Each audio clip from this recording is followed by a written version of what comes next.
Alright, good evening Earth, this is Adam Sturch broadcasting from the Mushroom Mansion, Taos, New Mexico, working on oil painting. And the paradigm is undermined.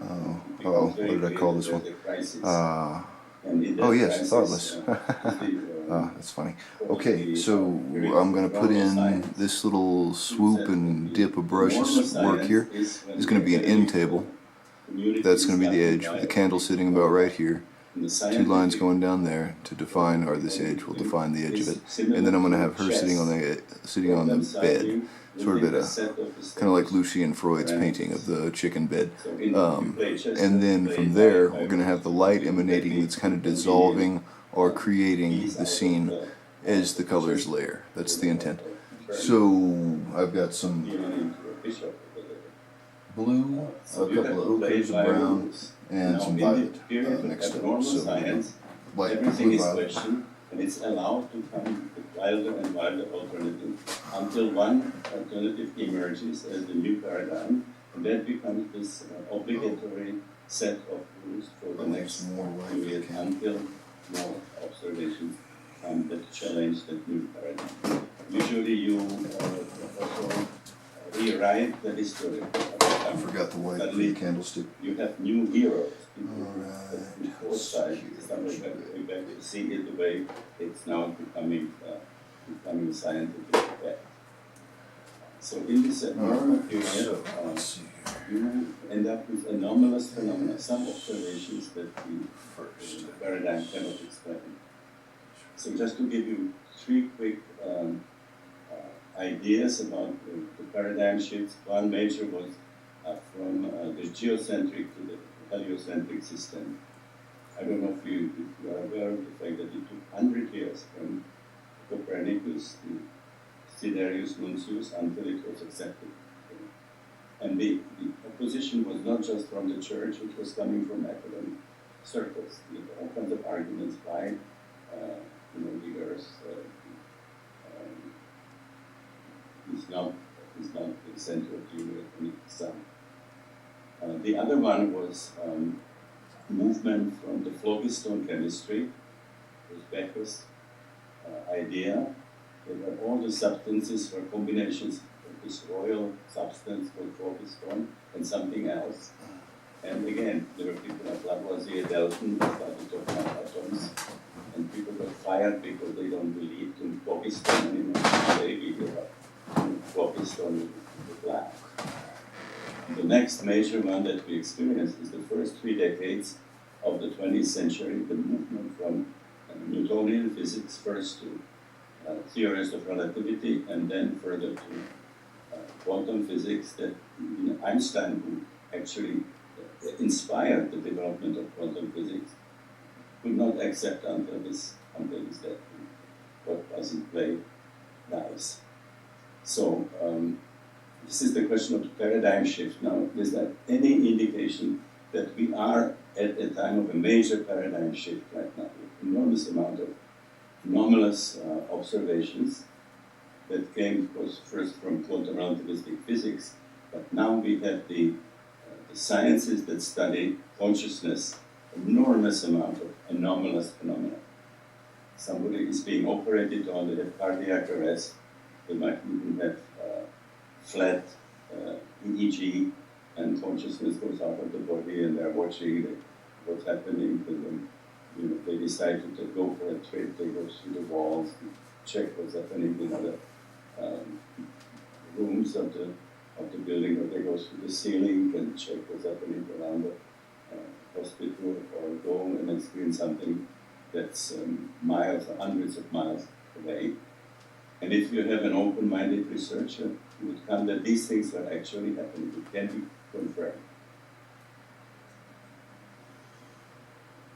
Ken Ring, who's a prominent thanatologist, published a book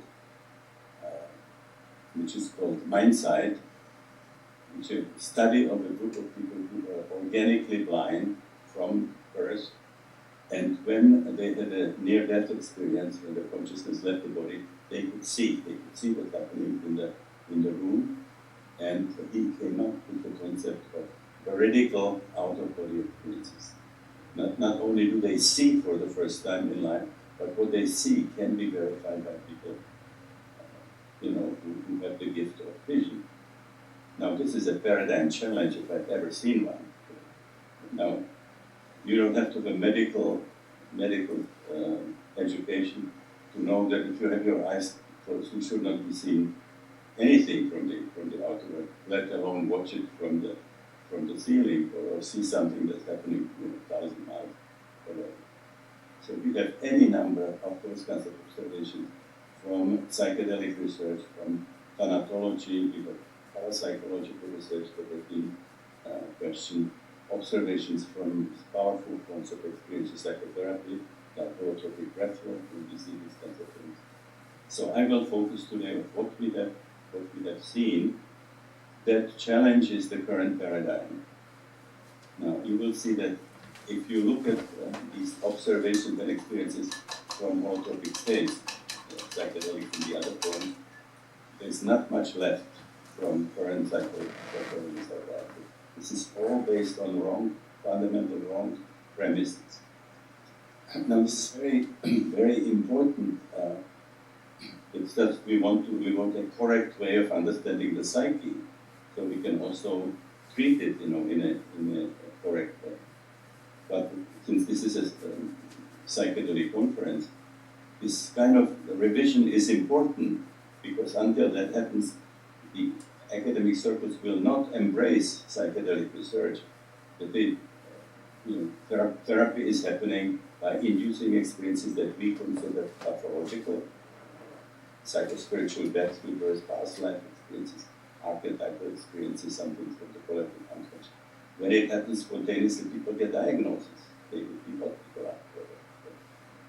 So, on the other hand, if these changes are made that came from the study of consciousness, then psychedelics would be a logical next step, the most logical, powerful tool for psychiatry. At this point, we are in a paradigm clash that the experiences that go beyond the current model would be seen as produced by some unknown pathological process that is the brain. Okay, so what are the changes that we would have to make? Usually people, when they reach 80 years of age, and they did some research in their life, they look back and what have I found, what sort of conclusion do I make? So I wrote a paper which was published, I think, about 6 years ago in the Journal of Transpersonal Psychology, which was called Revision and Re-Enchantment of Psychology, based on these 60 years of study of these states. So what I will be sharing, this was really part of that paper. It was also then published in Czech translation in Prague, but it didn't include it into the main body of the Czech psychiatry. They put it in a section which was our readings. Our readers are writings. So what are the changes? So the first change is in the very model of the psyche, the cartography of the psyche. What are the dimensions of our psyche?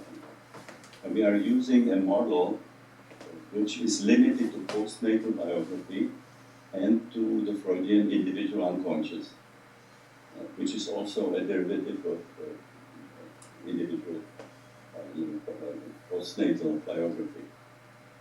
So Freud has been criticized for all kinds of things, but something that the psychology has accepted is the idea that basically the psychological history starts after we are born. He said the newborn is a tabula rasa. The newborn is a clean slate. There's nothing there that precedes birth, including birth itself. So current psychiatry does not see birth as being a trauma. 30, 40 hours spent in the birth canal are not seen as a trauma, but when you are born, the nuances of nursing are accepted as potentially pathogenic factors. There's even an agreement that bonding, the exchange of looks between the mother and the child, can influence the whole history of the relationship between the mother and the child. So the newborn is able to respond to subtleties of exchanges of the mother, subtleties of nursing, but the hours of the travel through the birth canal don't count. There is not consciousness there. Actually, it was until 1960 when the medical profession believed that newborns don't have consciousness, that if they respond to some kind of noxious stimulus, that this is just a muscular reaction, it's just a reflex.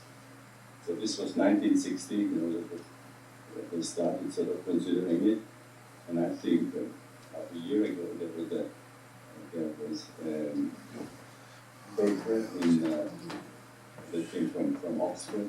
British scientists proved that newborn can experience pain. Well, give me a break. I mean, the next time will be scientists prove that dogs can experience pain or pets. So still today, circumcision in many places is done without anesthesia. The idea that there is no consciousness, just that they are screaming and they're sort of moving around. It's just a reflex. So the kind of cartography that emerges out of this postnatal, things from childhood, from infancy, but there is a powerful record of the hours that we spend in the birth canal. And in non-ordinary states, this can be related, emotions can be expressed, can be processed, the way I was talking about. People have experiences of prenatal life, some of which can be confirmed. These are just major things that happen prenatally, but people feel even things like if the womb was welcoming or not welcoming. There was a rejection that was coming already from the maternal organism.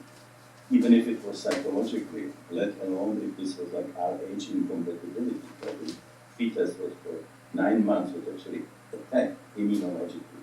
So that all is recorded in the unconscious, and you can experience it. So we have to expand the cartography. Besides the postnatal, there is also the perinatal and the prenatal. But it doesn't end there. We have to add another vast realm, which we now call transpersonal. There's a lot of overlap with the Jungian concept of the collective unconscious, the major breakthrough that Jung brought. We don't have just the Freudian individual unconscious, which is like a kind of junkyard, rejected postnatal things that we have repressed, forgotten, rejected, and so on. But we also have collective unconscious. And Jung had two domains. One was historically, where we can have access to anything that happened in human history, and the other one is the archetype, the mythological, where we have access in these states to mythological figures and mythological themes, motifs from any culture that has ever existed, whether we know it intellectually or not. So these were the observations that we had. Themes would, motifs would emerge in the dreams of its patients or in some visions of so-called psychotic patients.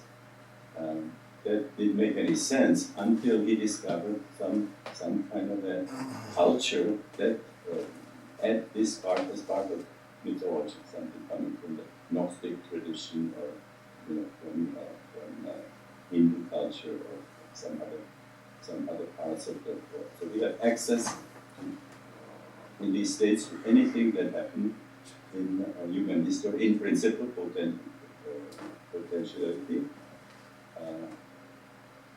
and also to something that is a mythology of any culture that has ever existed. We have that possibility in non-ordinary state of consciousness.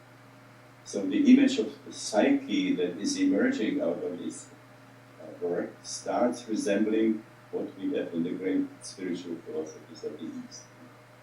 Buddhism and Hinduism, eventually all the information about the cosmos becomes, at least in principle, available to us.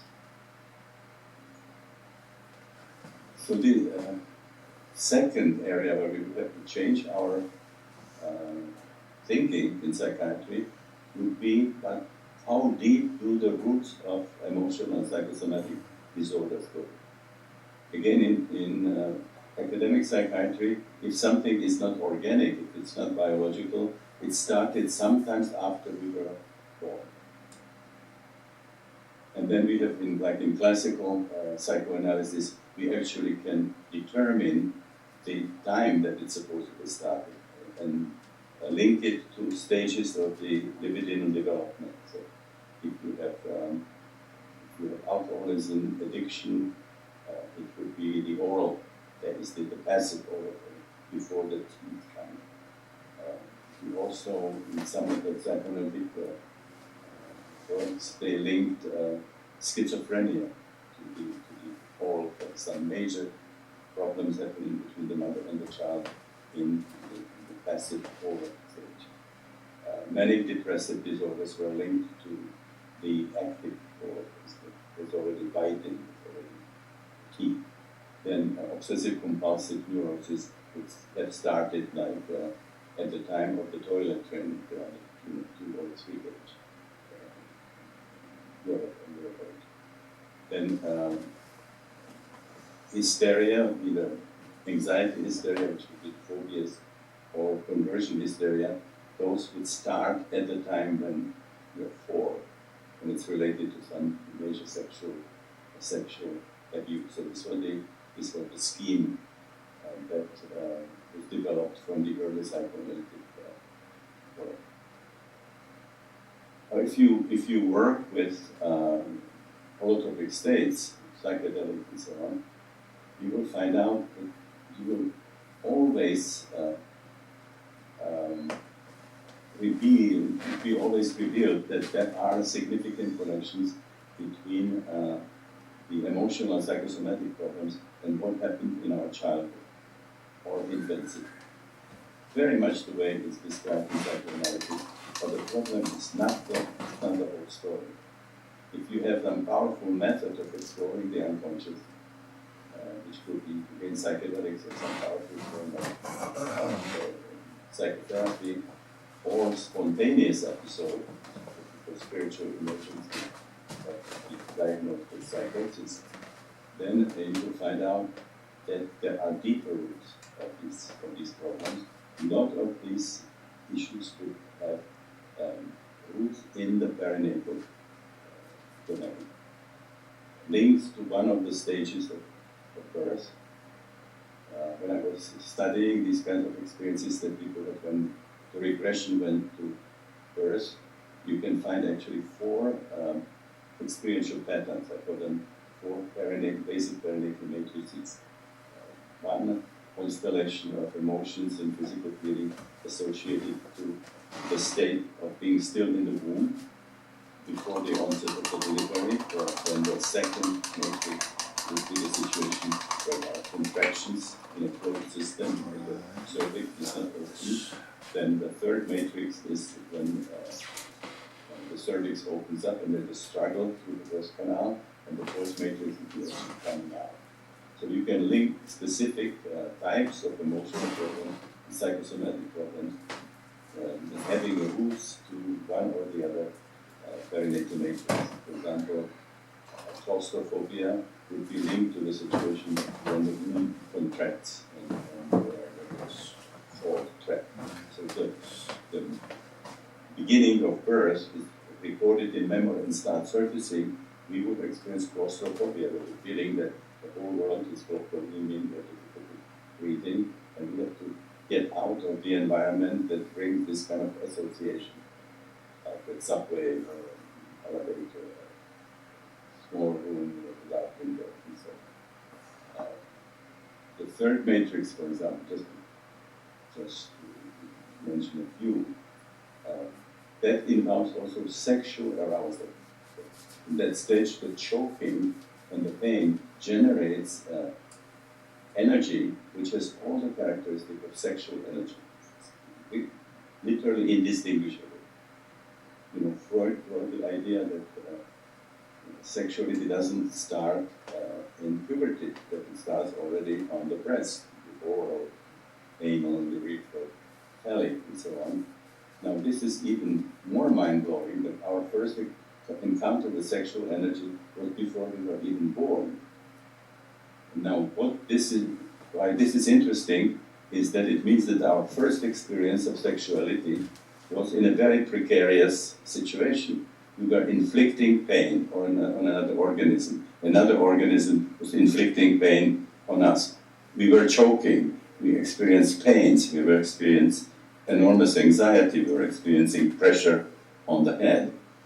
So there you have like matrices for all kinds of psychosomatic problems, migraine headaches and other kinds of headaches, psychogenic asthma, problems with breathing, and also for the whole range of what Krafft-Ebing called psychopathia sexualis. This is because that first experience of sexuality is in a situation where there is inflicting pain, experiencing pain. There is this environment. There could be feces. There could be urine. It's a situation where there is anxiety. So any kind of connections between sexuality and all these other things have the deeper roots already in birth. It's not something that happens when you are 3 years old or 4 years old. So you get a completely different understanding of where the emotional psychosomatic problems are coming from. You also would get a sense of where certain kinds of religious experiences come from. For example, people who are reliving birth, they are not just replaying somehow the memory of what happened to them, but it will take in some of the archetypal images.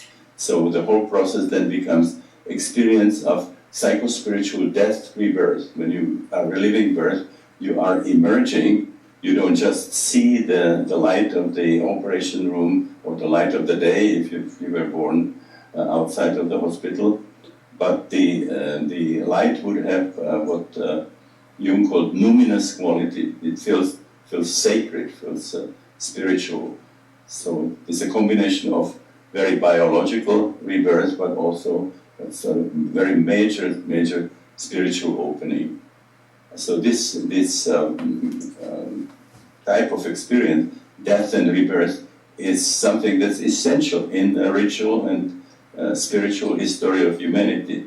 This is what the shamans experience, the journey into the underworld, death and rebirth. This is what they were inducing in the rites of passage, the way it was described by Arnold van Hennep, the Dutch anthropologist. This is what they were inducing in the ancient mysteries of death and rebirth, the Eleusinian mysteries, the Bacchanalia, the mysteries of Attis and Adonis. In Central America, the mysteries of Xibalba, the Mayans and the Aztecs and so on, the mysteries of Quetzalcoatl. So this is an extremely important domain in the psyche that's not taken into consideration at all in current psychiatry. The idea is that you start the psychological history after you are born. It's nothing that's of interest for psychiatrists that precedes birth, including birth itself, unless the birth is so bad that it irreversibly damages the brain. Then we take it into consideration. But just the experience of hours of passing through the birth canal doesn't come for reasons that I cannot understand. That it would be a plain logic. I mean, if nuances of nursing can make a difference in person's life, why not whether they were born in 2 hours or 50 hours? Why shouldn't be important psychologically when they died in the birth canal and they had to be resuscitated? Why should it make difference whether they were born by forceps or by an emergency cesarean section? How come this would be irrelevant in the history of the individual? So this is a major correction. Anybody doing psychedelics or working with psychedelics discovers there is a powerful record of birth, and a lot of issues in our life can be understood from the fact that we carry this in our unconscious. I mentioned before, the influence that it has on the lifestyle, the strategy of life, the kind of a linear approach to life, and so on.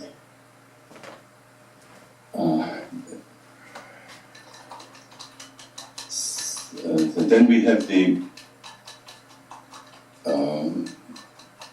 contribution that comes from the transpersonal level. There are also roots of emotional psychosomatic problems that are transpersonal, not just perinatal.